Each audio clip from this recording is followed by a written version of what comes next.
Now, what in the Royal Caribbean and MSC is going on here? I bet you thought I was going to say Carnival, didn't you? But seriously, we do have some very legitimate and serious topics to talk about in this video. We have a two-piece. By the way, speaking of Carnival, I do have a cruise tomorrow on a Carnival ship that, well, let's say has a very spicy past. It should be an interesting one. So, guys, make sure you check out both this channel and my other channel, Jay the Nomad, because I will be doing vlogs on board. But let's go ahead and get into the topic of discussion here. For our situation with Royal Caribbean, you could see this as a positive or negative thing, but undoubtedly this situation is definitely going to be affecting all of yours and mine as well, our pockets, as things on board Royal Caribbean ships and, let's face it, other cruise lines are getting extremely expensive here in 2023. And when it comes to MSC, I gotta talk about a very dangerous, disturbing situation going on board their ships involving minors, children, teens over in adult areas, and it's extremely disturbing. If you have seen my recent vlog, my review of the MSC Seascape for my second sailing, then you know what I'm talking about. I just think we should dive deeper into this because, well, I don't think it's gotten enough attention. So when it comes to Royal Caribbean, there are 3 or 4 points that I want to highlight. One of which being that I was searching for a cruise that I wanted to take before my Antarctica cruise next month, and well, let's just say Royal Caribbean, the only thing they had available on Serenade of the Seas out of my city here was a suite, and it was $10,000 for a 3-day cruise. Many could argue it's a suite, what do you expect? Okay, fine, that's fair. However, when it comes to Royal Caribbean's newest, highly anticipated ship, which will be the world's largest cruise ship in 2024, Icon of the Seas, Royal Caribbean has reported that their ultimate family suite, their 3-story townhome on board, has sold out for pretty much half of 2024 already at a whopping $75,000 per week. Now, I'm going to go ahead and assume that also may or may not already include the port fees and taxes. So let's go ahead and say $80,000 a pop, which is absolutely insane. Maybe you could argue that it is somewhat justified on a Royal Caribbean ship, but personally for me, even if I was a millionaire, I don't think I'd pay that price. But that's things on, I want to say, a micro perspective for the people that have the guap, the moolah, the money to spend on such things. But the reality is that when it comes to 2023, comparing it to 2022 and even years prior, the bookings for cruises, yes, they have increased. There is extremely high demand, seeing that we are no longer in the pandemic and dealing with COVID. But everything has now spiked in the price as far as, what you're going to be paying on board cruise ships, anywhere between 50 to 77%. Now, this is according to multiple articles, and if you look at the prices on any cruise ship, on any line, you will see that that is extremely obvious. I just wanted to point out here quickly that if you guys are going to be booking cruises, now is probably the time, because I would assume that as we get into the peak seasons, being of course spring break and summertime, you're going to see those prices continue to go up. So just be kind of weary and cautious of that. I also want to highlight Royal Caribbean. Maybe it's just me. Have you guys seen all of the Royal Caribbean commercials and promos being put out? Royal Caribbean's marketing team is by far #1 on the entire planet when it comes to the cruise ship industry. I have seen them everywhere. Anyway, just get those cruises booked. Now, let's turn the page here and talk about something a little more serious. If you guys have watched my review of the MSC Seascape during my second sailing, if you haven't, I will leave it right up here in the description box, and I'll pin it in the comment because it is very, very interesting. One thing that I highlighted in the video was the fact that when it came to the nightlife, as fun as it was, on MSC ships, you got to understand there is no security at these events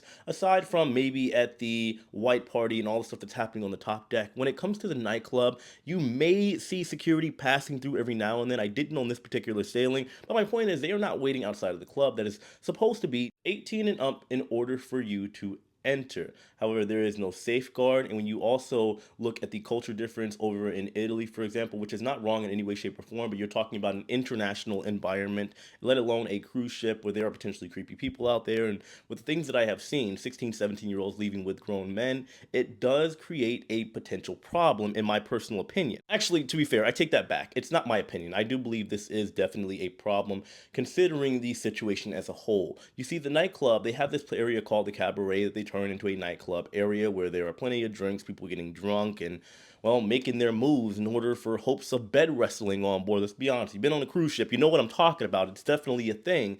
And to have children In these types of environment, not even just teenagers, I kid you not, and I'm gonna leave the timestamp on these videos here so you can see. You're talking about 2 in the morning. There are children running around the nightclub area. I have a clip of a child over there. I have a clip of people on the dance floor that are clearly teenagers, and you got some children that are leaving, which were there every single night, which inevitably ended up causing a fight because they were also at 2 in the morning over the top deck during the white party, same group of kids.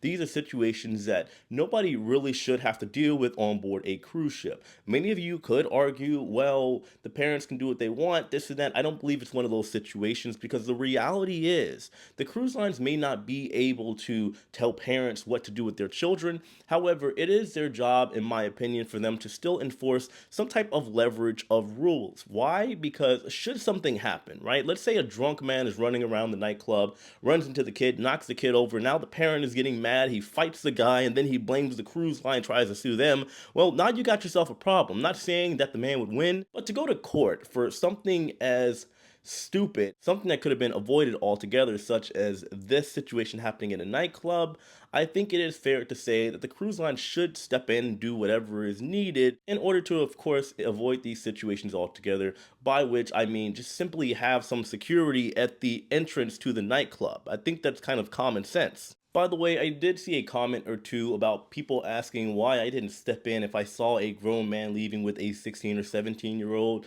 First of all, I'll be honest with you guys, it's not my business. On top of that, when you have the cultural aspect of people from Italy, France, where the age of consent is 15 years old, to tangle and tussle with what is acceptable and what is right and what is wrong in a situation, an international environment like a cruise ship, is not my place. This is why I say the security should be there to avoid the situation altogether. Because realistically, let's say I go tell a grown man, oh, you are not taking this girl out. Now there is the potential for me having to fight him or cause some type of issue. Then I get kicked off of the cruise ship, banned, and now it's a whole nother issue that, again, is not my business at the end of the day. I could see if somebody was being harmed or something of that nature, but this is just me being realistic with all of you. I'm sure many of you will understand, but just understand this is also what I do for a living. This is my business. And like I said, as somebody that is well traveled, I understand that there are cultural differences out there in the world, and I am not in a position that I believe I'm higher than everybody else because I'm an American to sit there and tell somebody from Italy or France or wherever they are from in the world, Brazil, you name it, that they are wrong in their actions.